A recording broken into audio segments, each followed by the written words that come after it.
एक समय की बात है, साकेत अपनी खूबसूरत पत्नी सुनंदा के साथ रहता था। साकेत एक अमीर व्यवसायी था। वह सब कुछ खरीद सकता था जो वह चाहता था।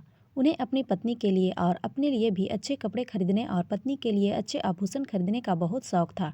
एक दिन जब वह पत्नी के साथ खाना खा रहा था, तभी एक भूखा भिखारी दरवाजे पर आया और जोर से रोटी मांगने लगा। सुनंदा ने पति से पूछा, क्या हम कुछ रोटी और सब्जी भिखारी को दे सकते हैं? पति ने उत्तर दिया, ठीक है, आप दे सकते हैं। लेकिन साथ ही उसने बहुत गुस्से में भिखारी के खिलाफ बुरी तरीके से बात भी की। ये लोग सुस्त हैं, ये कोई मेहनत नहीं करते, ये पेशेवर भिखारी बन गए हैं। उनके साथ कोई सहानुभूति नहीं दिखानी चाहिए और हमारी मदद और भिक्षा उन्हें भीख मांगने को एक पेशे के रूप में अपनाने के लिए प्रोत्साहित करती है। इससे वे और अधिक लालची हो जाते हैं और वे सम्मानजनक जीवन छोड़ देते हैं। भिखारियों का अस्तित्व और दान का दर्शन बहुत पुराना है। दान देने से कल्याण, विवेक, धन के वितरण में तर्क संगतता, किसी व्यक्ति और उसके सम्मान के लिए सुरक्षा की गारंटी को बढ़ावा मिलता है। सभी धर्म कल्याण और दान को बढ़ावा देते हैं। आस्तिक इसके लाभों और आशीर्वादों को इस दुनिया और उसके बाद भी दुनिया दोनों में बहुत बड़ा मानते हैं।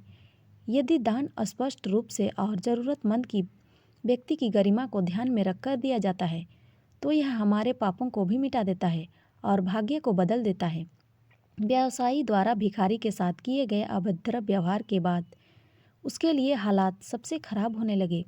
पहले तो उन्हें अपने व्यापार में घाटा होने लगा और बाद में वह पूरी तरह बर्बाद हो गया।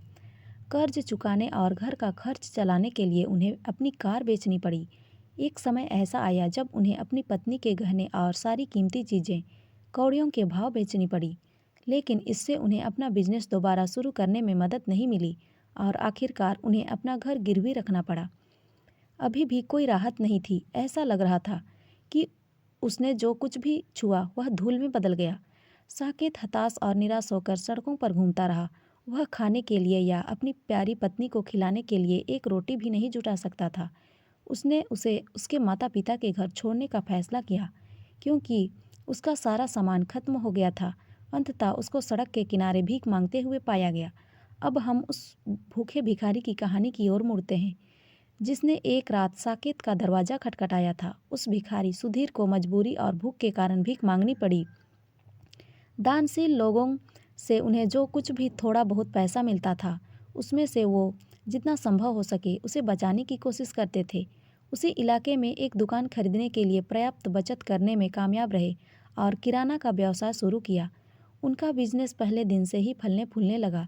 कुछ ही महीनों में वह काफ़ी संपन्न व्यक्ति बन गया। एक रात जब सुधीर अपनी पत्नी के साथ खाना खा रहा था, तो उनके दरवाजे पर एक भिखारी दिखाई दिया। सुधीर की पत्नी ने उससे भिखारी को कुछ रोटी देने की अनुमति मांगी। वह खुशी खुशी से सहमत हो गया और देने के लिए कुछ पैसे भी निकाल लिए। जब वह दरवाजे पर आया तो साकेत को कुछ खाने के लिए भीख मांगते हुए देखकर हैरान रह गया। सुधीर को साकेत के कष्टों और दुर्भाग्य पर दया आ गई, लेकिन उसने साकेत को यह याद दिलाकर शर्मिंदा न करने का फैसला किया कि उसने बहुत पहले सुधीर से कितनी बुरी बातें की थी और अब स्थिति कैसे पलट गई। इसके बजाय सुधीर ने साकेत को भोजन के साथ और पैसे दिए और प्रार्थना की कि भगवान साकेत के पापों को माफ़ कर दे और साकेत पर दया प्रदान करे। तो दोस्तों, ये कहानी आपको कैसी लगी कमेंट में ज़रूर बताएं और अच्छी लगी हो तो लाइक, शेयर और सब्सक्राइब ज़रूर करें। धन्यवाद।